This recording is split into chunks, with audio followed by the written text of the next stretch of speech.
Je vous souhaite la bienvenue. On attaque tout de suite. Prenez vos chips, installez-vous confortablement, profitez du voyage. Bernard, je te laisse la main. Merci Marc. Bonjour tout le monde. Merci beaucoup d'être là. Oh, bah Marc a magnifiquement fait l'intro. J'ai juste une toute petite question qui est, en fait, je suppose d'abord, sachez que c'est la première Clarocare Session, donc on se teste un peu à la méthode, aux outils, etc. Marc, je suppose que ça enregistre plutôt l'écran que la tête des gens, parce que pour le replay, c'est plus intéressant, mais on va faire confiance à Zoom, je suppose. C'est ça, sinon on fera la coupe qui va bien. Voilà, parfait. Et entre-temps, il y a d'autres personnes qui arrivent. Bonjour à tout le monde. Marc a un peu fait l'intro, donc vous n'avez pas vos micros pour éviter la cacophonie, mais il y a une séance de questions-réponses après. En attendant, n'hésitez pas à mettre les questions dans le chat et j'y répondrai. Soit Marc m'interrompt s'il faut y répondre tout de suite, c'est lui qui fait un peu vigile des questions, soit on attendra la fin de la session pour vous montrer, pour que je réponde à tout ça. Alors, je me permets de partager mon écran et de lancer l'intro. Il y a peut-être des gens qui vont se joindre au fur et à mesure. On va simplement laisser faire. Alors, j'ai quelques slides au tout début. Ce ne sera pas très long les slides. On ira donc là-haut ensuite. Est-ce que tout le monde m'entend bien? Montrez un peu avec vos pouces. Normalement, je vois un peu. Je vois vos têtes et tout ça. C'est parfait, génial.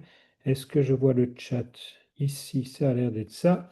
Ok, on va y aller. Et du coup, est-ce que vous voyez mon écran? Oui, Bernard, c'est nickel. Merci beaucoup. Parfait, super. Alors, donc première Claro Card Session. Aujourd'hui, on va parler un petit peu, mais on va pas commencer tout de suite par ça, par du capacity management, c'est-à-dire on a eu chez pas mal de clients des questions, tiens, on voit dans l'organisation des projets qu'il y a souvent des questions qui se posent. Peut-on accepter un nouveau projet? Qui va faire l'effort? Quel département est sous l'eau, etc. C'est ça que j'ai envie qu'on a voulu aborder avec Claro aujourd'hui. Mais avant ça, parce que tout le monde ne sait pas nécessairement ce qu'est Claro, on va d'abord refaire une petite introduction. Et la première question que peut-être vous vous posez si vous ne le connaissez pas, ou même si vous le connaissez et que vous voulez revoir ClaroCart un peu différemment, c'est quoi ClaroCart finalement? Et c'est vrai que même chez nous, dans l'équipe, on en rigole parfois un peu, mais en fait, on sait pas toujours extrêmement bien le définir, hein. Claro a des aspects de gestion de projet, a des aspects d'outils de ticketing, a évidemment des aspects collaboratifs, de prise de notes, de base de données, de brainstorming. Claro est un outil de systémicien, je suis systémicien, donc c'est un système, et donc il a un peu de tout ça, mais ce que j'ai envie de vous... La manière dont j'ai envie de vous inviter à voir Claro aujourd'hui, est un peu différente. C'est plutôt comme un facilitateur d'images mentales partagées. Mon but vraiment avec Claros, c'est de faire en sorte que des équipes, mais ça peut être une équipe vous-même, votre cerveau droit, votre cerveau gauche, c'est une équipe aussi. Le but de Claros, c'est que vous puissiez créer des images d'une réalité que vous voulez modéliser dans Claros, c'est comme ça qu'on fait, et je vais donner des exemples aujourd'hui, et de partager ces images parce que je suis absolument convaincu que face à la complexité du monde, que ce soit un projet informatique, un projet en entreprise ou n'importe quelle autre complexité dans le monde, moi je reste convaincu que même si on met beaucoup d'intelligence artificielle, et ça a sa place évidemment, qu'il y a aussi de l'intelligence humaine et qu'elle s'exprime quand plusieurs personnes regardent la même réalité. Donc c'est vraiment pour ça que j'ai créé Claro. Et c'est comme ça, je trouve, qu'il faut le voir et je vous invite dans la présentation à le voir comme ceci. J'ai un utilisateur de Claro de longue date qui s'appelle Marc Ansoup, mais qui n'est pas là aujourd'hui, et qui lui l'appelle la machine à étonnement collectif. Je suis assez d'accord avec cette vision, donc elle est complémentaire.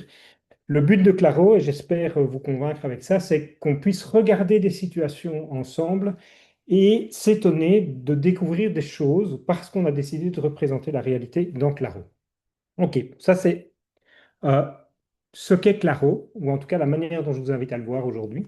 N'hésitez pas, s'il y a des questions, mettez déjà dans le chat et tout, on va suivre tout ça. Euh, Alors, aujourd'hui, petite introduction à Claro parce qu'il y a quelques personnes qui ne le connaissent pas ou qui l'utilisent depuis très longtemps et ne sont pas toujours à jour des nouveautés ou même de choses qui existent dans Claro et qui sont apparues il y a déjà quelques mois et que vous n'avez pas vues. Donc, je vais refaire une petite introduction et j'en profite pour vous faire un petit tour des nouveautés. Et après ça, on parlera un petit peu de capacity management, de ce que j'entends par là. C'est assez sujet à débat, c'est un sujet intéressant. C'est ce sur quoi on travaille chez ClaroCartes pour l'instant et donc on aura l'occasion de voir ça. Donc, je passe par le premier point. On refait un tour de ce qu'est Claro, si ça vous convient. Claro, c'est une machine à étonnement. Mais comment ça fonctionne au départ? C'est on représente des données, donc ça, si on le met en mode liste comme ça ressemble à un fichier Excel. On s'est même dit dans une version prochaine de Claro qu'on va améliorer cette vue pour que ce soit beaucoup plus proche d'une spreadsheet, qu'on puisse éditer les cellules, etc. Parce que les gens y sont habitués, parce que vous y êtes souvent habitués, mais comme j'explique souvent, la grosse faiblesse des vues tabulaires, c'est qu'en fait, nos petits cerveaux ne sont pas du tout à même de gérer autant d'informations.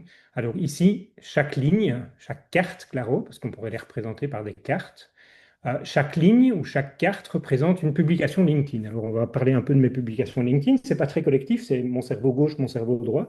L'intérêt du projet là, c'est que je peux vous montrer toutes les données. C'est des vraies données, je les connais bien et il n'y a pas de problème de GDPR, etc. parce que c'est des données publiques. Donc, on va partir de là pour explorer un petit peu Cloud.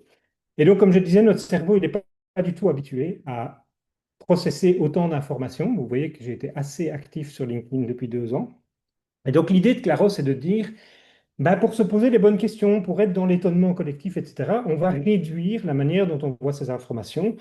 On va voir moins d'informations et on va se balader dans ces infos pour découvrir des choses. Alors, une des choses que je peux faire dans Claro, c'est venir ici sur la colonne, sur n'importe quelle colonne, en fait, au final, on va y arriver, et voir ces données en colonne, par exemple, ici et dire, ah tiens, ici, ce que je vois, c'est les mêmes publications, etc. Mais je les vois cette fois-ci, par exemple, par statut, et on voit en fait mon planning éditorial, si vous voulez. Et donc, je peux, par exemple, je vais regarder que les publications de Bernard, pas celles de Marc. Et je peux, alors je vous invite à connaître cette menu qu'on a rajouté relativement récemment. Ça fait jamais que quelques mois qu'ils sont là. Donc si vous êtes un utilisateur de longue date, vous les avez peut-être loupés ou vous n'êtes pas allé voir. Mais ici, il y a plein d'outils qui sont simplement des raccourcis vers les board settings que vous connaissez normalement bien, les habitués. Et on peut faire tout un ensemble de choses, par exemple, immédiatement décider de ne regarder que l'accroche.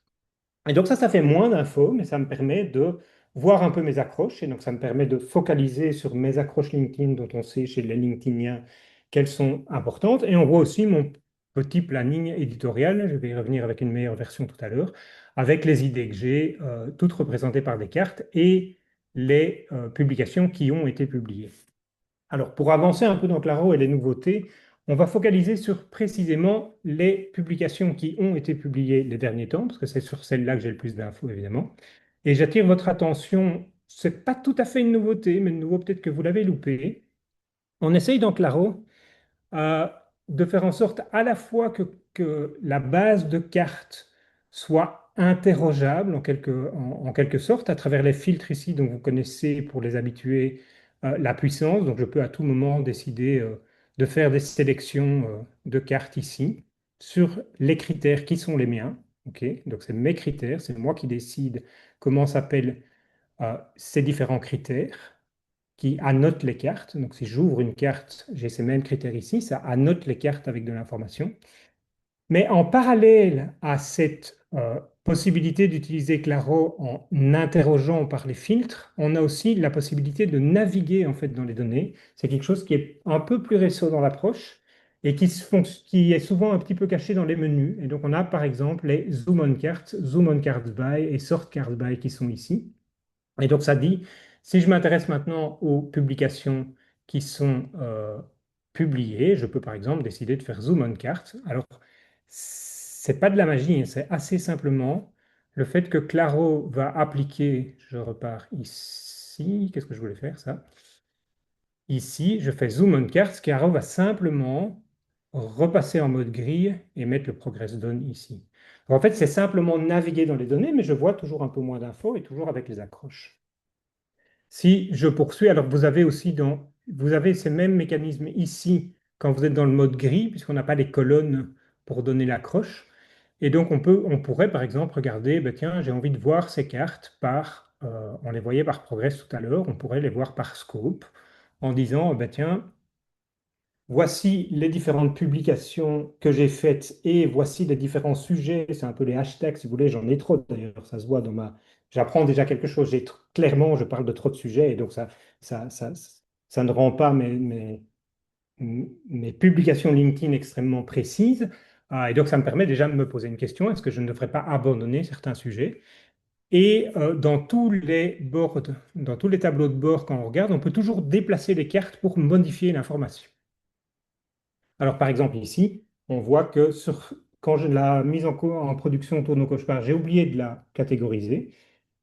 Et donc, à tout moment, je peux déplacer la carte pour la catégoriser, mais on voit qu'ici, ça va être un peu difficile parce que je devrais la ramener là-bas. Et donc, on a un board tout à fait spécial qui s'appelle le casino, qui permet de déplacer des cartes et qui permet de voir les différentes catégories le long toujours d'une des dimensions, ici le scope, et de simplement faire ceci.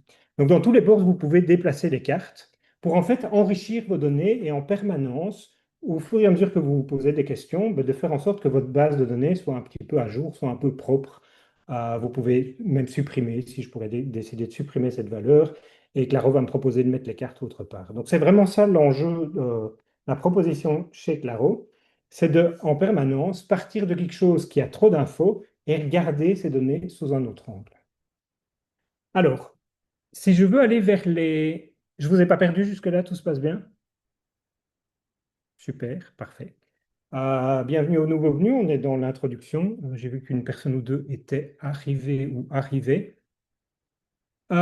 Si je vais vers les nouveautés, alors pour ceux qui connaissent Claro depuis très longtemps, vous savez que même quand on a des dates ou même des nombres, et donc ici on va s'amuser avec la date de publication et la popularité, qui est simplement le nombre de vues de la publication sur LinkedIn, de longue date, en fait, c'est des catégories comme les autres. Donc on a toujours pu dans Claro faire, je veux voir mes cartes, je vais enlever ça par date, mais dans le passé, ça ne fonctionnait que si vous définissiez, et c'est parfois un petit peu compliqué, il y a une petite formule là, si vous définissez ce que veut dire tout le passé, ce que veut dire 2024, ce que veut dire. Donc c'est vous qui choisissiez à nouveau les colonnes, et vous pouvez toujours le faire. Donc ici, c'est moi qui ai décidé d'avoir une colonne qui a toutes les cartes dans le passé, publiées dans le passé, seulement en 2024, seulement en 2025, seulement le dernier mois, seulement les derniers jours, et on voit ici, c'est ce que je vais publier demain et après-demain.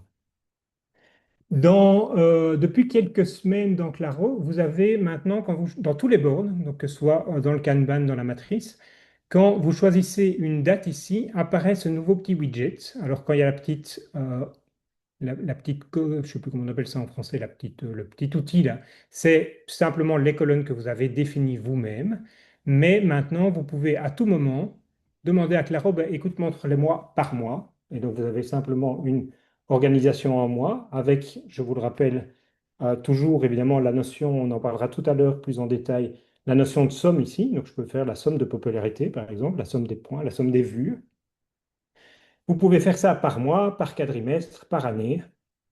Et donc, c'est automatique, c'est vrai sur toutes les dimensions. Vous ne devez plus les configurer vous-même, mais évidemment, c'est un peu cadré à par mois, par quadrimestre, par année. Si vous voulez faire quelque chose de tout à fait dédié, vous devez continuer à faire vos colonnes vous-même dans les board settings, dans les settings du projet, comme vous le connaissez si vous utilisez déjà Claro et que vous le découvrez facilement lors des premières heures si vous créez un nouveau projet. Donc ça, c'est une nouveauté. Et figurez-vous que ça existe aussi pour les nombres. Alors là, c'est un peu différent. Donc si je regarde mes publications par popularité, de nouveau, ici, c'est moi des seuils que j'ai décidé. Qu'est-ce qui a fonctionné à plus de 10 000 vues? Simplement, quelles sont les accroches en particulier et peut-être le contenu, évidemment, des publications qui ont bien marché. Et puis, jusqu'à celles qui n'ont pas fonctionné du tout. De nouveau, ici, on est sur le petit outil ici. Donc, c'est celle que j'ai définie. Mais si vous ne souhaitez pas faire l'effort de définir ça vous-même, il y a ici 4 outils qui sont des outils en feu standard. Donc là, on est un petit peu dans de la quantification, déjà, c'est un peu le sujet d'aujourd'hui, avec 4 possibilités automatiques. La première, c'est de faire 10 colonnes qui ont la même taille. Alors ici, c'est un peu surprenant, évidemment. Je ne dis pas que c'est très utile toujours, mais ça peut être utile dans certains cas.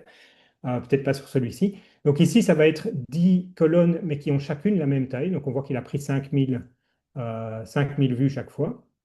Le deuxième, c'est de choisir la taille des colonnes de manière à avoir plus ou moins le même nombre de cartes dans chacune des colonnes. Et donc, ça permet de faire un peu de groupement d'informations. Alors, c'est probablement pas très utile dans la gestion de projet pur, mais si on amène des données, un fichier Excel qui représente des données quantifiées, ça peut être tout à fait utile. Vous avez par groupe par exposant, j'ai envie de dire, de 0 à 100, de 100 à 1000. Il va vous mettre les colonnes jusque 10 en fonction euh, du nombre, mais basé sur une puissance de 10. Et enfin, ça c'est du clustering, donc ça c'est vraiment pour ceux qui utilisent Claros dans des, euh, dans des projets de data, ils groupent ils groupent toutes les cartes par similarité du nombre de likes. Et donc, on voit ici que, par exemple, ces deux-là sont très proches l'un de l'autre, etc. Donc, ça, c'est des choses qui existent. Il faut évidemment être dans des cas dans lesquels c'est utile, mais sachez que ça existe. Si vous avez des données où il y a un nombre qui est très réparti, ben, ça peut tout à fait valoir la peine de regarder un peu ce qui se passe parce que ça vous apprend quelque chose sur les données que vous regardez à un moment. Voilà, ça c'est une des nouveautés. Alors si on prend du coup, comment utiliser un peu ces outils-là, ben, je vous montre typiquement deux boards que moi j'utilise sur ma gestion des publications. La première, c'est une matrice où je regarde en colonne le sujet dont je parle et en ligne la popularité pour voir un peu, ben, tiens, comment ça se passe, quels sont les sujets qui fonctionnent et quelles sont les accroches et les posts qui ont vraiment bien fonctionné. Et donc vous pouvez euh, observer vos données comme ça. Et un autre, le planning éditorial, sur lequel je vais vous montrer quelque chose. Donc ici, moi, je regarde les 6 derniers mois. Et là, je vais vraiment vous montrer ce que j'appelle... ce qu'on aime bien chez Claro, c'est de dire, si on réduit le nombre de choses qu'on voit, on apprend quelque chose. Et donc, une nouveauté dans Claro aujourd'hui, c'est que vous pouvez, dans les matrices, vous pouvez refermer certaines colonnes. Et donc, si je fais ça, ben, je vois sans m'obliger à filtrer sur le mois de juin, je peux revoir mon mois de juin en termes de quelles ont été les publications que j'ai faites dans les différents sujets.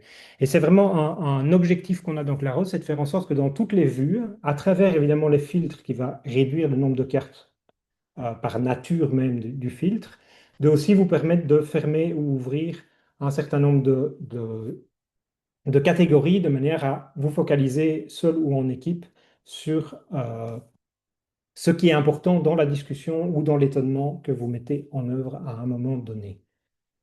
Est-ce que ça va jusque-là? Je ne vous ai pas trop perdu. Alors, je ne vois pas tout le monde, donc je ne vois pas toujours les nouveaux venus. Est-ce que les Ça a l'air gens bon, en tout cas, il y a eu plusieurs pouces. Très bien, parfait. Est-ce que ceux qui ne connaissaient pas Claro, est-ce que je vais pas trop vite? Parce qu'évidemment, pour les habitués, ils sont habitués, on bouge les cartes dans tous les sens, on les regarde sous tous les angles, etc. C'est un peu perturbant au début. Vous n'avez pas de questions particulières par rapport à ça? Ça vous semble logique, normal, facile ou un peu abstrait? Mettez-nous ça en commentaire, n'hésitez pas. Je ne vois pas de réaction. Parfait. Donc ça, c'est les grands principes de Claros, c'est voir un peu clair. Ah, j'ai quand même du chat qui s'affiche ici. Ça paraît très simple à aborder. Merci beaucoup. Pas de problème pour suivre ici. Super. Merci à tous pour les commentaires. Je vais les garder là-bas. Hop. Voilà. Donc ça, c'est les grands principes de Claro, machine à étonnement. On regarde les données, on regarde les données, on représente le monde dans l'outil Claro. On regarde les données et on essaie de faire en sorte de se poser les bonnes questions, seul ou en équipe, en voyant moins de données, mais sous des angles différents. Ça, c'est vraiment le principe. Alors, je vais passer du coup à la suite et j'en profiterai pour vous montrer d'autres nouveautés au fur et à mesure que je fais la démo en capacity management. Je vais repasser à mes slides dans un premier temps. Alors, on va aborder cette question du capacity management avec deux exemples. Je vais vous montrer des projets et tâches qui est une manière très classique de gérer des projets en entreprise, même si ce n'est pas celle que moi je préfère, raison pour laquelle je vous propose une deuxième aujourd'hui, qui sont projets et besoins. On va y arriver. Avant ça, une petite intro, ça vient de cas réels. Donc moi, je suis consultant sur un certain nombre de projets et on a eu en particulier des gens dans le pharma pour qui la question c'était oui, ok, mais nous, on a plein de départements, plein d'équipes et de sous-équipes qui bossent sur tout un ensemble de choses. Et en fait, les questions qu'on se pose, elles sont bien légitimes, c'est combien ça va coûter, quand est-ce que telle tâche est finie, est-ce qu'on peut accepter un nouveau projet, si on le fait, est-ce qu'on va quand même tenir nos échéances ou pas, quel département va être sous l'eau, etc. Et donc, c'est plein de questions très légitimes sur les projets et en entreprise, et à laquelle, en gros, il y a trois méthodes classiques pour y répondre que moi je connaisse et elles me semblent toutes les trois quelque part insatisfaisantes. Alors je sais qu'il y a des experts, il y a Eric qui est là par exemple, ça peut amener à des débats. Mais donc la première méthode, c'est de transformer votre entreprise en chaîne de montage, c'est-à-dire que si vous décidez de structurer le travail de manière à avoir une chaîne de production avec des étapes toujours qui se répètent et une équipe 100% dédiée, alors si on fait de l'analyse statistique, de l'analyse de flux, alors évidemment on sait répondre à ces questions-là. Ça fonctionne très bien dans les industries qui ont des processus extrêmement répétitifs. C'est intéressant de voir que dans le monde des développeurs informatiques dont je suis, on essaye d'appliquer en fait ça. On essaye de faire en sorte qu'il y ait un petit peu de mécanisation du travail pour pouvoir y voir un peu plus clair. Mais dans les équipes, dans les entreprises de services, où les équipes sont partagées, etc., ben, généralement, ça ne fonctionne pas très bien. Et donc, avec le temps, moi, j'ai fini par trouver que ce n'était pas toujours une très bonne réponse. Alors, il y a une autre méthode qui consiste à acheter des outils. Il y en a qui existent, qui sont très bien, mais ils sont souvent chers, et à faire de la modélisation assez fine des plannings individuels. On fait ça dans certaines grandes entreprises de services, de consultance, etc. Avec évidemment la petite faiblesse que la modélisation est toujours très fragile parce que c'est très difficile de représenter finement la complexité du monde réel dans ces outils-là, au-delà du fait qu'ils seront très chers. Et donc moi, je ne suis pas tout à fait satisfait par cette méthode-là. Et la dernière qui est assez liée à la première, c'est dans le monde informatique, nous, on se permet un peu de tricher. Donc, par exemple, il y a un mouvement qui s'appelle No Estimates, dans lequel les informaticiens disent, vous savez quoi, ces questions sont peut-être légitimes, mais nous, la réponse est, on ne fait pas d'estimation et on ne met pas d'échéance. Et par contre, on rentre dans la confiance, c'est-à-dire que si on se dit, de nouveau, il y a une équipe dédiée qui se fait confiance, on verra bien de la valeur être générée. C'est quelque chose qui fonctionne bien dans le monde du logiciel quand on est un peu expert de ces questions-là, mais qui, de nouveau, me semble à la fois utile de connaître, mais quelque part insatisfaisant, parce que je vois bien chez un certain nombre de mes clients que ce n'est pas vraiment une réponse acceptée face aux questions qui restent légitimes. Et du coup, je me suis demandé, mais tiens, est-ce qu'on peut faire mieux? Est-ce qu'on peut proposer, grâce à ClaroCarts par exemple, mais pas que, vous pouvez appliquer les méthodes que je vais vous montrer dans d'autres outils de gestion de projet, est-ce qu'on peut proposer autre chose sous des hypothèses qui sont que les personnes et les compétences sont partagées sur plusieurs projets et non pas des équipes 100% dédiées à un projet? Pourquoi? Parce que souvent c'est très cher ou tout simplement pas possible. Où il y a du travail qui se fait en parallèle, même si on sait que c'est très mal. Moi je dis toujours, si vous voulez faciliter le fait de générer de la valeur, de terminer des choses, ben, il faut apprendre à faire moins de choses en parallèle. Il reste que dans toutes les entreprises où je vais, on fait toujours un million de trucs en parallèle, donc c'est la réalité. Et est-ce qu'on peut quand même chercher à quantifier quelque chose sans tomber dans des modélisations très coûteuses? Et donc, on a brainstormé là-dessus dans ClaroCarts. C'est une utilisation de ClaroCarts qui est peut-être moins habituelle, donc vous allez certainement apprendre des choses qui ont amené aussi à des nouvelles fonctionnalités. Et donc, je vous invite à me suivre dans Claro. Jusque-là, toujours pas de problème, tout le monde est toujours là? Parfait. Alors, je vais repartir dans Claro et vous allez voir qu'on va utiliser Claro tout à fait dans un autre cadre. Les cartes ne représentent plus maintenant mes publications LinkedIn, qui finalement n'intéressent quasi que moi, sauf sur LinkedIn, mais on va plutôt chercher à représenter tout à fait autre chose. Donc ici, on va représenter des projets. Donc j'ai des cartes qui sont des projets avec peut-être des projets clients et des projets internes. Donc je me mets dans le cadre d'une PME qui fait par exemple une agence digitale, par exemple, qui fait, euh, qui fait des projets de rebranding ou des projets de création de site web ou quelque chose comme celle-là. Et donc, on va avoir des projets, et au sein de ces projets, on va avoir dans cette première partie une décomposition en tâches. Et donc, on voit que dans cette campagne-là, il y a des tâches qui sont terminées, d'autres à valider, d'autres démarrer, d'autres candidats. Euh, c'est pas mon mode de gestion de projet préféré pour tout un ensemble de raisons, mais il reste que c'est un mode très classique. Et donc, on va travailler un peu là-dessus pour voir ce que vous pouvez faire dans Claro et peut-être soit passer à Claro si vous utilisez un autre, soit rapatrier dans vos Notion, vos Asana ou autre chose. Alors, la manière dans Claro de regarder ceci, si je vous montre un peu le modèle de données, on a des projets qui sont décomposés en tâches. J'en profite pour attirer votre attention sur le fait que cet écran a été amélioré. Donc, si vous utilisez des dimensions per fil entre les cartes, ben, vous avez maintenant ces petits boutons ici qui permettent d'ouvrir et fermer. Même si vous avez plusieurs dimensions, ça c'est Corentin qui demandait. Je ne sais pas si Corentin est là, mais donc ça a été fait. Et donc, on a des projets qui sont décomposés en tâches. Et si vous regardez la structure de mon fichier Excel, donc si vous faites ça même dans Excel, c'est importable dans Claro, ben, j'ai simplement pour les tâches des personnes responsables, peut-être dans des départements, un statut de tâche terminé ou pas.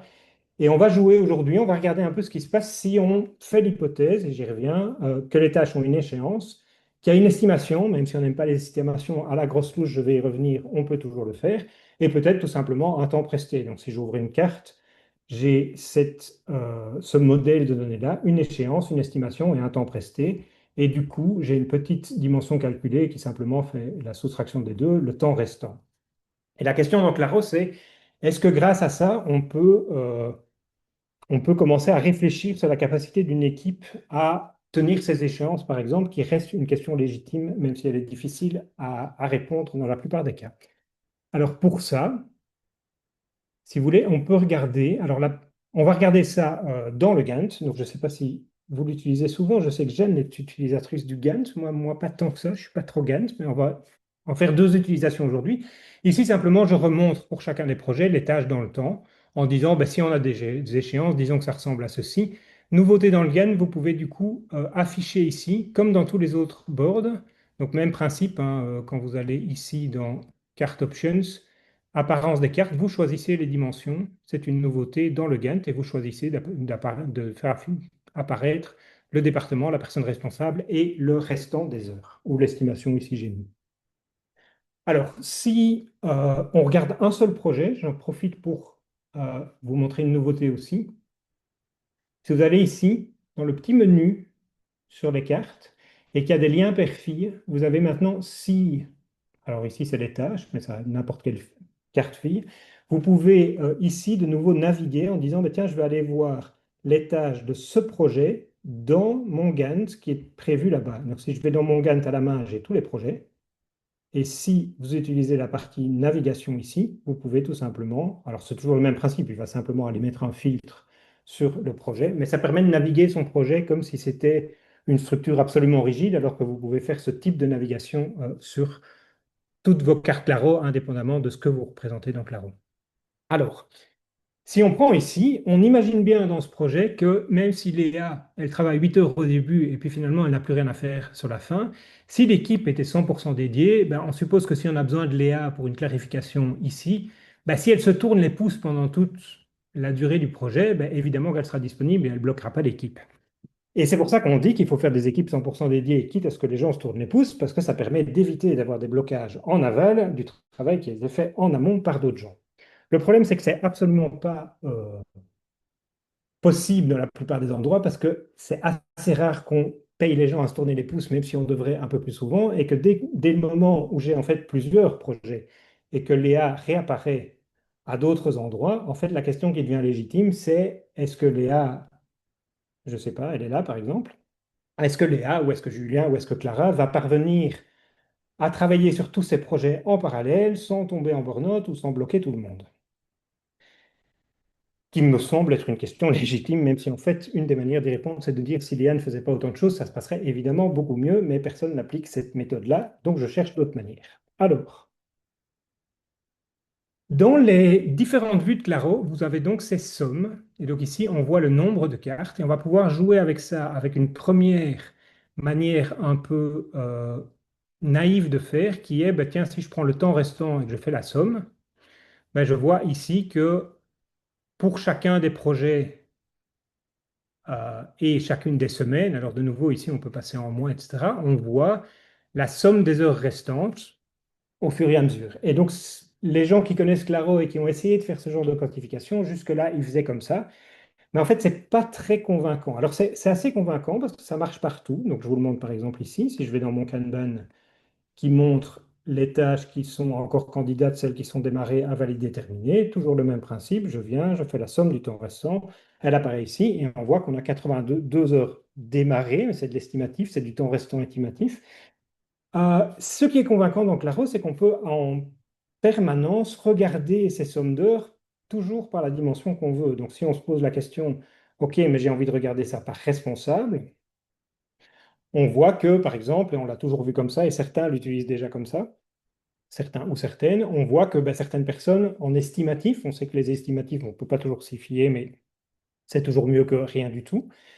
On voit que certaines personnes, par exemple, ont trop de boulot, pourraient avoir trop de boulot, et donc on peut déplacer les cartes de manière à ajuster un peu. Là où il y a une faiblesse avec ce type de méthodologie, c'est que finalement, ça ne prend pas le temps en considération, c'est-à-dire le fait que les échéances soient réparties dans le temps, mais elles n'est pas représentée dans la somme d'heures. Et c'est ça qui rend cette somme-là, on a eu la remarque d'un certain nombre de gens, tout à fait inopérante en pratique. Et donc, on a cherché autre chose. Et une des choses qu'on a fait chez un client et qui peut vous intéresser, c'est de dire, regardez, j'ai une dimension calculée, je vais afficher ici. Moi, j'ai calculé sur certains des projets le pourcentage d'équivalent temps plein ici. Et donc, c'est une dimension calculée. Je peux vous montrer. Alors, j'attire votre attention pour les administrateurs de projet. On a mis le petit menu ici. Vous avez toutes vos dimensions et vous pouvez modifier leur définition à n'importe quel moment. Alors, là, évidemment, il y a un petit peu de code, mais ce n'est pas du code très compliqué. Certainement, si vous demandez à quelqu'un comme moi de venir aider ou que vous lisez la doc ou des choses comme celle-là. Mais ce que j'ai simplement calculé, c'est le nombre de jours avant la deadline, donc le nombre de semaines avant la deadline, et je divise le temps restant par 38 heures semaine. Alors, on pourra aller plus loin en disant tout le monde n'est pas temps plein ou c'est pas 38, il faudrait mettre 30 pour prendre un buffer. Mais l'idée, c'est de calculer, ben tiens, finalement, pour respecter cette échéance, quel est le pourcent d'équivalent temps plein qu'il nous faut? C'est une modélisation, on peut dire tout ce qu'on veut de la modélisation, elle est peut-être trop simpliste par rapport au monde, mais c'est quand même une modélisation intéressante. Et ce qu'elle a d'intéressant, c'est que c'est cumulatif, c'est-à-dire que les équivalents temps plein, sous hypothèse que les tâches qu'on a ici sont disjointes, et donc c'est pas pour rien que je ne mets qu'un responsable, je vous invite toujours à ne pas mettre plusieurs responsables parce que ça flingue notre capacité à raisonner sur ce qui se passe. C'est cumulatif, donc je peux commencer à faire des sommes là-dessus. Et ce qui est bien, c'est que Claro, il adore les sommes. Alors si je repars dans mon petit Kanban, dans mon pourcentage d'occupation ici, ici, ce que j'ai montré, c'est toujours mes tâches en cours, donc j'ai supprimé les tâches terminées, candidat démarré à valider. Et je regarde sur chaque carte le nombre d'équivalents temps plein qu'il faut pour tenir l'échéance. Donc ce chiffre ici de pourcent d'équivalent temps plein tient tout à fait compte de la dimension temporelle là-bas. Donc par exemple, quelque chose qui est proche, le 19 juin, ben, si j'ai 40 heures à faire d'ici le 19 juin, ça me prend quasi un temps plein, tandis que si c'est le 15 juillet pour 16 heures, ça ne me demande pas grand-chose. Et l'intérêt, c'est que c'est cumulatif, donc ça veut dire que les sommes ici en bas, cette fois-ci, représentent à la fois un pourcentage d'occupation de la personne par rapport à ces échéances. Et donc ces pourcentages vont baisser si je change les échéances. Si je trouve que ici, ben, Clara, elle ne s'en sortira pas parce que pour tenir toutes ces échéances, ben, il faudrait plus qu'un équivalent temps plein. Je peux évidemment déplacer l'échéance un peu plus tard et voir cette somme d'équivalent temps plein qui baisse. Ok, pas de beaucoup parce qu'il n'y a pas beaucoup d'heures. Donc ça, c'est intéressant et vous avez une fois de plus, sur cet indicateur-là, vous avez la possibilité de le voir de nouveau, comme toujours dans Claro, par département, pour voir par exemple, ben, tiens, dans ce département-là, si on prend nos échéances, il nous faut trois équivalents temps plein, deux équivalents temps plein, pas tout à fait, enfin moins d'un demi, moins d'un mi-temps. Et donc, c'est de nouveau, c'est une modélisation. Donc, ça ne représente évidemment pas toute la complexité du monde, mais c'est une manière déjà un peu plus satisfaisante de raisonner que des sommes d'heures. Et si ça vous intéresse de mettre ça en place et que vous avez besoin d'aide, n'hésitez pas à nous appeler. Je regarde ce que j'avais là. Ah oui, la question évidemment, c'est est-ce qu'on a... Donc finalement, il y a une hypothèse ici qui dit, ben, finalement, sur chacune des tâches, j'ai à la fois une échéance et à la fois un estimatif. Et bien entendu que même si on fait ce travail-là, on sait que c'est là que ça va un peu coincer. En fait, on ne sait pas bien calculer les échéances, on ne sait pas bien calculer les estimatifs. Là-dessus, complètement d'accord avec ça, je vous invite assez simplement, si vous avez ces listes de tâches, etc., de les amener dans Claro et de faire avec un casino quelque chose d'assez simple. Vous pouvez très bien, donc je vais commencer par le GAN, prendre un projet qui n'a pas d'estimatif, je crois que j'ai celui-ci où il n'y a rien, et décider assez simplement de dire, bah, tiens, on va mettre comme échéance le 30 août, ouais, ou le 31 juillet, c'est très bien, et décider qu'en fait, finalement, c'est pas que tellement qu'on sait calculer des échéances et des Gantt compliqués, c'est de faire l'hypothèse, OK, admettons qu'on doit tout avoir fini pour le 31 juillet, sous hypothèse même que le résultat d'une tâche n'est pas nécessaire pour l'autre, donc elles peuvent toutes démarrer le plus tard possible. vous avez déjà un premier modèle. Et si dans ce modèle-là, ça coince déjà dans votre équipe, c'est absolument certain que ça va coincer puisque vous avez une hypothèse ultra simplifiée. Et donc moi, je vous invite assez simplement à prendre des modèles très simples qui consistent à dire, OK, ben, admettons qu'on fait d'abord tout ça et puis tout ça sur 2 mois ou sur 4 semaines et d'aller voir dans les autres boards ce qu'est devenu, ce que sont devenus les petits graphes ou les petits... je ne vous ai pas montré, mais vous pouvez évidemment passer. Donc ici, j'avais ma somme d'équivalent temps plein. Sorry, je n'ai pas montré, mais vous pouvez le montrer évidemment en graphe, en regardant un peu, ben tiens, voilà, on voit que Mehdi a trop de boulot, c'est sûr, quoi. On le voit immédiatement. S'il doit tenir ses échéances, il a certainement trop de boulot. Ça dit quelque chose soit des échéances, soit des estimatifs, mais ça dit quelque chose du projet. Donc c'est un exercice qui est quand même intéressant à faire. Au niveau des estimations, donc là, on était sur, si vous n'avez pas les deadlines, les échéances, ben, vous en inventez, vous en mettez pour dire quelque chose. Même chose pour les estimations. Là, vous avez la force de Claro. Donc, si je reprends mon projet qui n'avait pas d'estimation, là, vous avez la force de Claro. Donc, une estimation ici, c'est une valeur numérique simple et méchante, enfin simple et bête. Je vous rappelle que dans Claro, le long des dimensions qui sont des nombres, vous pouvez toujours faire des catégories qui sont des intervalles. Donc, par exemple, un jour, ici, j'ai mis l'intervalle entre 8 et 16 heures. OK. Et donc, la rose, c'est un peu magique, c'est un peu arbitraire aussi, mais si je fais ça, en fait, ce qu'il a été faire, c'est qu'il a été mettre 8 heures, c'est-à-dire le début de l'intervalle, dans la carte. Et donc, faire ces estimatifs, même à la très grosse louche, c'est déjà un modèle. C'est peut-être des faux estimatifs, mais de nouveau, si on est soit un peu optimiste, soit un peu pessimiste et qu'on fait ça pour dire, voilà, en workshop, en équipe, pour dire, bah, tiens, si on devait vraiment faire ces estimatifs, même si on ne les aime pas, voilà ce que ça donne. Et immédiatement, je vous montrerai tantôt, on le fera en parallèle avec 2 écrans, vos graphes, par exemple, vont se mettre à jour en temps réel et vous pouvez continuer à regarder par personne ou par département. Et je vais vous montrer tout à l'heure, ça, on peut le regarder dans le temps aussi. Euh, voilà. Hop. Et on peut voir comme ça le nombre d'équivalents temps plein dans la boîte qui sont nécessaires si on doit respecter ces estimatifs et si on doit respecter ces échéances. Et donc, je vous rappelle, une manière facile de modéliser, c'est d'être absolument optimiste. Donc, vous mettez des échéances loin et des estimatifs petits. Et si ça coince déjà là, vous avez la garantie que ça coince. Voilà. Et donc, il y a tout à fait moyen d'utiliser de la modélisation assez simple, par exemple dans Claro, qui est fait pour ça, et d'avoir quand même des réponses. Le but n'étant pas, après, d'avoir un plan qu'on va dérouler exactement comme ça dans l'entreprise, mais plutôt d'avoir une machine à étonnement qui amène les gens à se questionner, à regarder une réalité, à la modéliser, à ne pas être d'accord sur la modélisation, et pendant ce temps-là, on attaque la complexité. Je ne vous ai pas trop perdu, tout le monde est toujours là. Je vais vous demander une seconde de voix.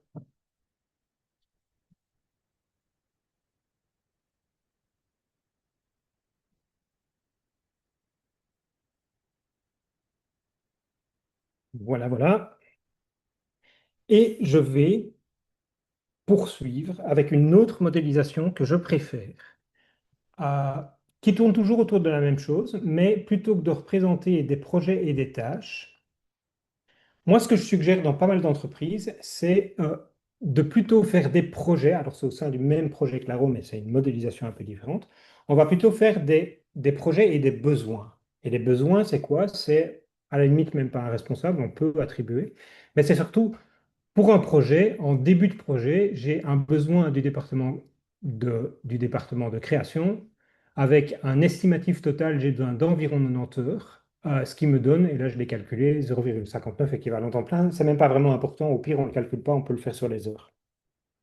Et on peut aussi mettre ça dans un Gantt, mais plutôt que d'avoir une découpe en tâches, et donc là ça marche particulièrement si vous avez des projets répétitifs, ce qui est le cas par exemple dans le pharma, c'est de dire, bah, tiens, un projet classique d'une campagne digitale chez nous, c'est de toute façon plus ou moins ces besoins-là pour un petit client, etc. Et donc vous pouvez vous faire des petits templates avec ceci, et donc le besoin, ça représente un pool d'heures entre une date et une date. Ok. Donc, c'est pas tout à fait du Gantt chart parce qu'on ne dit pas ce qu'on va faire, mais ça exprime des besoins. Si c'est du cash flow, ça fonctionne aussi. Vous n'êtes pas obligé de faire des heures, ça peut être de l'argent, etc. Et on va regarder ce qu'il y a moyen de faire avec cette modélisation-ci. Alors, une des choses qu'on est parvenu à faire, c'est de faire en sorte, si vous regardez les sommes ici, c'est qu'on sait calculer la somme des heures qui sont les totaux, mais en tenant compte de la dimension temporelle. Quitte à avoir, même si on a différents types de besoins. Par exemple, ça, c'est un nombre d'heures total.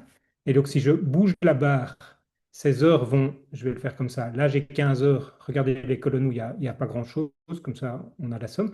Ici, on va répartir l'effort dans le temps. Et donc, c'est décider d'avancer moins vite, de mettre moins d'efforts sur le projet, mais on sait que l'effort total est globalement bien estimé. Ok. Ça, c'est un type. Tandis que vous pouvez très bien décider de dire, mais j'ai aussi besoin, par exemple, d'un chef de projet de manière hebdomadaire. Et là, les 4 heures, elles vont se répéter chaque semaine. Donc ici, oups, pardon, bah, très bien, 4 heures, 4 heures, 4 heures, 4 heures. Et donc, en fait, ici, évidemment, c'est du temps qui n'a pas été estimé globalement, mais qui va dépendre du nombre de semaines sur lesquelles le projet va être déroulé. Et vous pourriez inventer, je crois que j'en avais même mis un, mais je n'ai pas l'exemple ici. Vous pouvez inventer du temps mensuel ou du temps, je ne sais pas moi, semi-annuel ou 2 jours par semaine ou ce que vous voulez. La granularité à la mode Claro qui correspond à ce que vous voulez capturer de la complexité du monde. L'intérêt de ceci, c'est que du coup ici, on peut commencer à faire des sommes qui tiennent tout à fait compte de ces heures qui se répartissent dans le temps. Et de cette manière-ci, donc c'est fort similaire à ce qu'on a fait tout à l'heure, mais plutôt que d'avoir une découpe en tâches, on a une découpe en besoins. Et de cette manière-ci, toujours vous avez la force de Claro. Donc à tout moment, vous pouvez d'une part, évidemment, filtrer en disant je ne m'intéresse qu'au travail de Bernard, Léa et Aurélien. Et je vois sur les différents projets et je vois la somme d'heures ici. Donc ça, c'est les filtres comme d'habitude, mais aussi le groupement. Donc ici, si je veux le voir par département, ben, je peux regarder ici, ben, au fur et à mesure des semaines, ce département-là, il a besoin de ces heures-là. Et on voit qu'il y a des pics, par exemple ici dans mon exemple. À la fois en création, on a 45 heures la semaine 23, mais on a 135 la semaine suivante, parce qu'il y a différents projets en compétition. Et on peut évidemment voir ici par personne responsable en disant, bah, tiens, Bernard, sur quoi est-ce qu'il travaille et le long des semaines ou des mois. Et donc, les heures vont se mettre à jour automatiquement, hein. Donc, c'est vraiment le principe, c'est de dire, on ne veut pas avoir à refaire des formules, etc. On a écrit la formule une fois et on utilise la force de Claro de voir les données de manière à ce que les formules soient justes. Ça, c'est garanti. Sinon, ça n'aurait pas beaucoup d'intérêt. Et donc, on peut voir ça ici dans un Gantt. Mais de nouveau, vous pouvez évidemment prendre la même chose dans le temps avec un chart en regardant, ben, tiens, par semaine, les différents départements ou les différents, mais là, ça va pas être terrible, je crois, parce qu'il y a un peu trop de gens, ou les différentes personnes. Ici, je l'ai mis en équivalent temps plein, donc on pourrait le mettre en somme d'heures, mais ça peut être en équivalent temps plein basé sur cette somme d'heures, ça va fonctionner aussi. Et donc ça vous permet quand même de chercher à répondre à ces questions. Est-ce que par département, alors je n'ai pas été jusqu'à modéliser les départements et le nombre d'heures qu'ils ont, parce que généralement on le sait, c'est écrit quelque part, on pourrait aller plus loin, mais c'est de vérifier dans le temps, en fonction des hypothèses qu'on a, est-ce qu'on va savoir tenir la charge. Alors c'est ça que je voulais vous montrer. Ça fonctionne pas trop mal. Euh, Et c'est même temps réel, donc, parce que ça nous avait été demandé dans cette entreprise pharmaceutique, si vous prenez votre charte comme ceci et que vous décidez de prendre des décisions sur vos projets, par exemple de dire, ben, vous savez, étant donné qu'on a trop, si je mets, oui, c'est bien comme ça. Étant donné on a trop en juin, on pourrait décider de reprendre tout ce projet-là et de le reculer dans le temps en disant, bah, tiens, on va finalement reculer ça de 4 semaines. Hop, et vos graphes seront recalculés en temps réel. Donc ça veut dire que vous pouvez quelque part faire quand même un petit peu de modélisation. Moi, je le ferai plutôt sur des besoins que sur des tâches et permettre à des chefs de projet ou au RH de chercher à répondre à des questions en ayant un outil qui est en réel et qui quantifie quand même un petit peu. Voilà. Je pense qu'avec ça, je vous ai tout montré. Ah oui, non, peut-être une dernière chose. C'est qu'évidemment, vous allez peut-être me dire, oui, mais ici, finalement, on a modélisé des besoins, mais on ne sait plus qui travaille sur quoi. Est-ce qu'on doit faire des tâches en parallèle?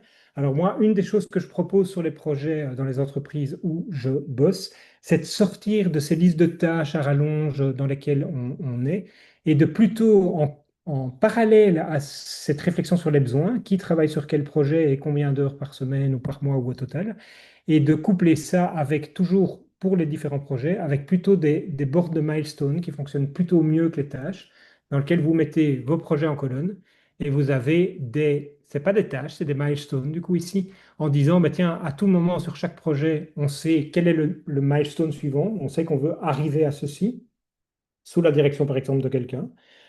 Et notre next step est de simplement avoir, si vous avez du multi-projet avec des équipes partagées, à avoir plutôt ce genre de dashboard-là dans lequel les tâches ne sont pas détaillées complètement, mais dans lequel plutôt vous acceptez un milestone, vous savez sur quoi bosse l'équipe en mode sprint ou quelque chose comme ça, à dire c'est un milestone, c'est dans 3 semaines, on s'engage à ceci, et on sait que les milestones suivants, on a juste un petit peu d'avance sur le processus.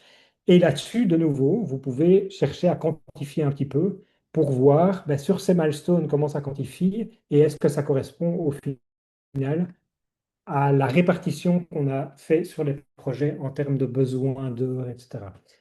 Voilà.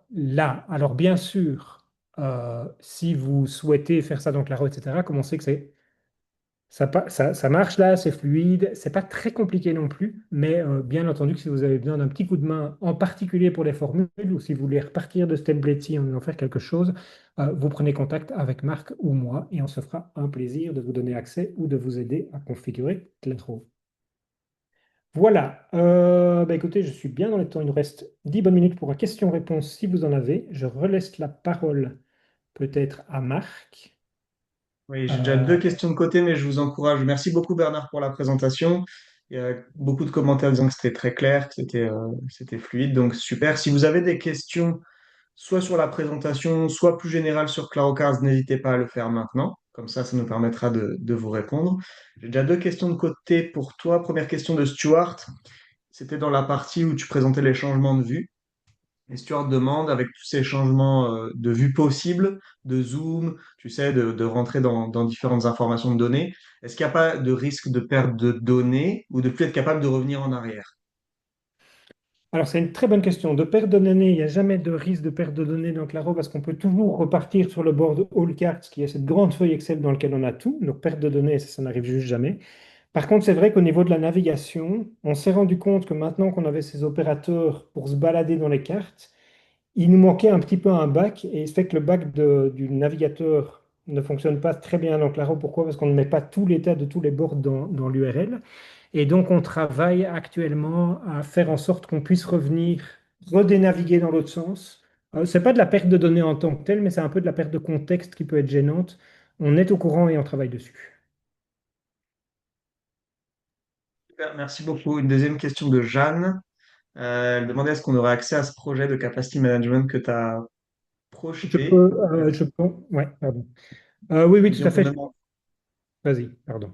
même en faire un template. Et évidemment, comme tu le disais tout à l'heure, on est disponible pour aider à ajuster en fonction des besoins, des méthodes de calcul.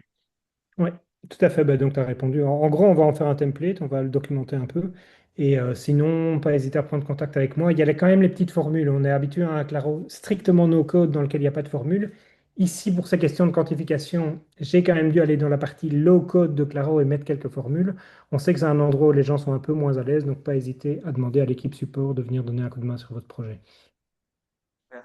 Eric, je te réactive le son si tu veux. Tu as deux questions qui sont un peu longues, on les prend. Peut-être qu'on aura le temps d'y répondre ou pas, mais du coup, je te laisse. Normalement, tu peux réactiver ton son. Ouais, je Vas-y. veux bien, mais même comme ça, elles sont pas encore forcément claires dans ma tête. Donc, on a déjà pu discuter avec vous. C'est avec nous, on a tendance à employer Notion pour le moment. Et donc, chaque fois qu'il y a un truc qui m'énerve dans Notion, je pense à vous en me disant, tiens, qu'est-ce qui se passerait si on le faisait avec Claro? Donc, j'aurais envie de discuter de ça avec vous pour essayer de décrire. Et si personne emploie Notion, la question servira sans doute à rien. Un truc qui m'énerve dans Notion, c'est quand on a deux tables qui sont liées entre elles et qu'on veut inviter des gens pour qu'ils ne voient qu'une partie des records de chacune des deux tables, on ne peut pas les empêcher de voir tous les records quand on essaye de lier une table à l'autre. Voilà, Mhm. c'est le genre de truc que j'aimerais bien arriver à faire. Et le deuxième, c'est quand on veut dupliquer des tables qui fonctionnent ensemble parce qu'on trouve que ça marche bien et qu'il y a des formules dessus, ben, les formules s'en mêlent les pinceaux parce qu'il ne comprend pas que les deux copies qu'on vient de faire des deux tables qui étaient liées au départ sont plus les mêmes. Bref, Bernard, si on voulait dupliquer le modèle de la journée agile d'une année à l'autre dans Notion, c'est pas agréable. Donc, Ah bah écoute, on y travaille quand tu veux. La première question, c'est dans Claro, c'est tout à fait possible parce qu'on a cette notion de workspace que je n'ai pas du tout montré ici, mais qui sont une organisation des boards un peu plus haut et sur laquelle on peut mettre des filtres. Et donc, tu crées autant de workspace. Et si tu as... Allez, ici, j'avais l'exemple des campagnes digitales pour des clients. Je pourrais très bien faire un workspace par client et garantir qu'ils ne voient que leur projet et que les tâches de leur projet. Ça, c'est pas du tout un problème. Mais ça nécessite de connaître un peu les workspaces dans Claro, ce qui n'est pas très compliqué, mais c'est déjà du Claro un peu plus avancé que le Claro de base.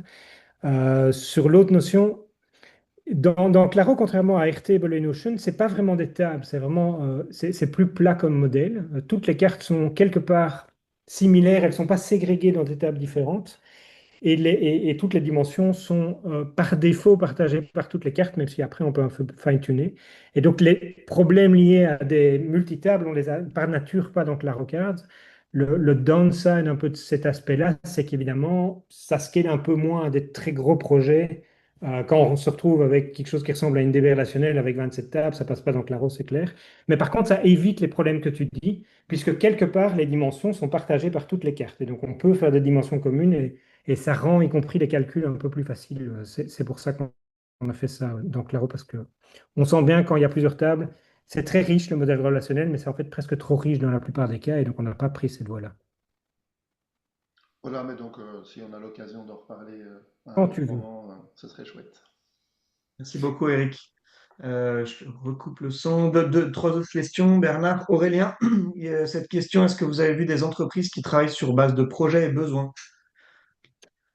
Alors, moi, j'ai mes propres entreprises qui travaillent sur projet et besoins et on a fait cette proposition. J'ai cette proposition en cours dans deux entreprises qu'on accompagne. C'est encore un peu en cours, c'est pas pour rien. Les Clarocar Sessions, ce sera quand même des moments où on montre des choses qui sont un petit peu innovantes, c'est-à-dire des choses que nous-mêmes on teste. C'est pas toujours complètement établi que c'est comme ça qu'il faut faire. C'est des propositions, c'est un peu innovant. Et donc moi, j'ai mes deux entreprises, j'ai commencé à faire ça comme ça, dans la gestion des projets, des besoins et des personnes. Et deux entreprises qu'on accompagne, on a proposé, on va voir comment ça se passe et on verra ce qui se passe. Et s'il y a J'en d'autres gens qui profite. veulent essayer, avec grand plaisir, si on peut aller faire ça à d'autres endroits, hein. Oui, j'en profite pour rappeler que, évidemment, ClaroCard, c'est un outil. Au-delà de ça, on vient aider à faire de la consultance, de la digitalisation, à simplifier les process, les projets. C'est pas juste l'outil, il y a le package qui vient avec. On peut bien sûr aider. Question de Stéphanie, est-ce que ClaroCards remplace un CRM et intègre des outils d'automatisation et d'intégration pour l'envoi d'emailing? J'ai la réponse, mais je te la laisse. Oui, alors CRM, on a, nous-mêmes, notre CRM, on le fait dans Claro, on en a testé d'autres, je ne vais pas les citer, on les a abandonnés, on s'est dit, mais en fait, on est très bien dans notre petit Claro pour notre CRM, ça passe tout à fait. Aujourd'hui, Claro ne fait pas d'automatisation d'emailing, par contre, c'est pas encore tout de suite, mais donc, comme vous le savez peut-être, on a levé 750 000 euros pour avoir un peu les coudées franches pour faire des améliorations. Et une des améliorations, c'est de mieux ouvrir Claro Carte sur l'extérieur, tant pour créer des cartes que pour automatiser. Et donc, on se connectera certainement à un Make ou un Zapier dans les prochains mois qui permettrait du coup de faire ce genre de choses. Cela dit, Claro n'est pas un CRM en tant que tel, même si nous, on l'utilise comme CRM. Et donc, il ne faut pas s'attendre à avoir dans Claro même à l'avenir toute la puissance d'un CRM. Si vraiment ce qu'il vous faut, c'est un CRM, il y en a des très bons. Il y a Fold qui est tout à fait génial. Là, je l'ai cité parce que c'est génial. Il y en a d'autres que j'aime moins. Voilà. Donc voilà. Donc il y aura des automatisations dans Claro dans les prochains mois, mais on ne va pas se transformer en CRM. C'est pas l'objectif. Merci. Je lis le commentaire d'Adrien. Merci Adrien, trop sympa. J'étais convaincu il y a 5 ans, je le suis encore plus. J'ai jamais vraiment rien vu de tel, c'est trop fort. Je suis coincé soit avec GitLab, soit Odoo ou travail. Imagine que j'essaie un push auprès d'un département IT, ça dit quoi au niveau sécurité certification, puisque l'entreprise vient d'être ISO 27.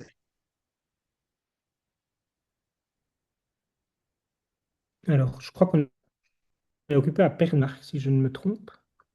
Je Ah, reprends la main. tu m'as perdu. Euh, Pardon. donc, ouais, on te perd, Marc, mais je vais reprendre. Ça te dit quoi niveau de sécurité certification? Donc, Claro est hébergé en Europe, donc on est nécessairement, enfin pas nécessairement, mais on fait extrêmement attention à la fiabilité des données. On a des hébergements dédiés qui permettent d'avoir un Claro à soi qui n'est pas partagé et on a été pen testé. C'est pas en soi des certifications, mais ça donne quand même un peu de sérieux par rapport à la manière dont on gère ça. ISO 27001, c'est pas incompatible, mais c'est sûr qu'on devrait probablement être audité. L'utilisation de Claro devrait être auditée dans l'entreprise pour qu'elle reste 27001. Voilà, et on est tout à fait ouvert à faire ça, donc pas de souci. Petite Alors, je question vous... d'Axel, si je suis revenu Mhm. dans les Ouais. améliorations, est-ce qu'on peut envisager un système de ticketing avec un échange avec les clients par email?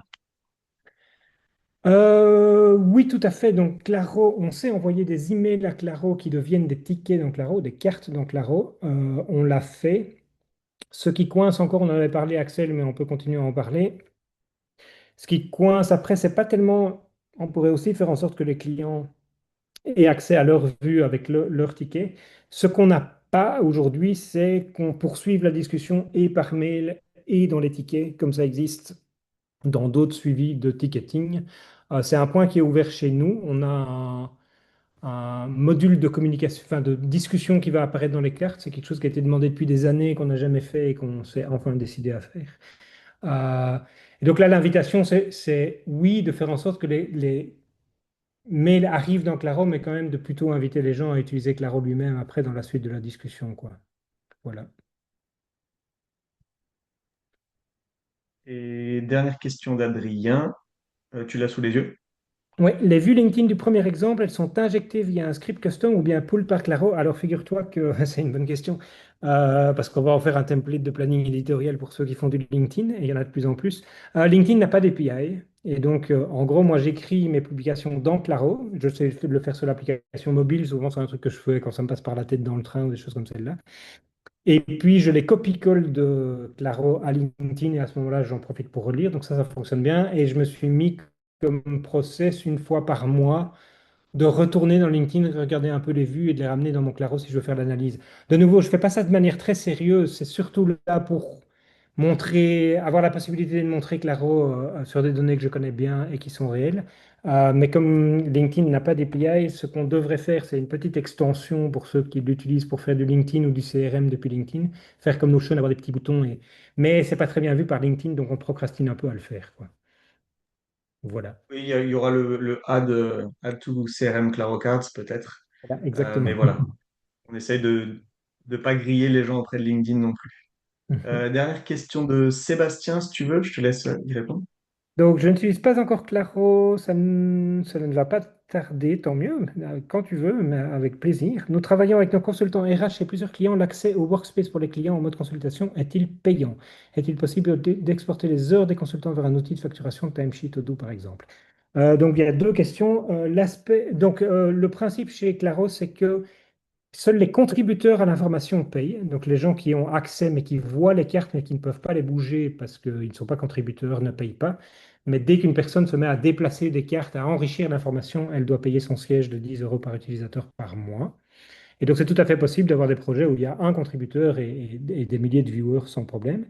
Exporter les heures de consultant. Alors nous, on a une politique de données extrêmement claire chez Claro qui est que les données vous appartiennent. Et donc dans tous les boards et dans tous les projets, vous pouvez faire un export Excel et nous demander même s'il faut de venir faire un export Excel qui soit exactement avec les colonnes pour les importer de l'autre côté.